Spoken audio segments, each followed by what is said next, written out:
সেদিন আমি শাড়ি পরে ও আর আমি রেডি শেডি হয়ে চলে গেছিলাম ওর একটা বন্ধু বাড়িতে। ওর বন্ধুর অ্যানিভার্সারি ছিল, এই যে এই দুই কাপেলের অ্যানিভার্সারি। যাই হোক, এখানে ফটোশুট চলছিল, ওরা দুজনে প্রপোজ করছে, এটার একটা ভিডিও চলছিল। তো এখানে একটুখানি স্ক্যাম হয়ে গেছিল।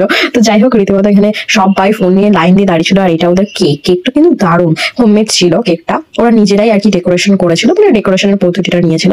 তো দেখো, এখানে এবার কেক কাটিং হবে। এখানে ওর সমস্ত ফ্রেন্ডরা ছিল, আরেকটা ফ্রেন্ড একটু আসতে লেট করেছিল, তাই ওকে ভিডিওর মধ্যে নিতে পারিনি। অনেকদিন পর দেখা বলে সবাই কিন্তু খুব আনন্দ হচ্ছিল। আমিও বুঝি অনেকদিন পর ফ্রেন্ডের সাথে দেখা হলে কিরকম। বিয়ের পর তো আমার ফ্রেন্ডের সাথে ঠিক করে দেখাই হয় না। তো ফাইনাল এখানে কেক কাটিং শুরু হয়ে গেছিল, দুজনকে কেক কাট করে খাইয়ে দিচ্ছে।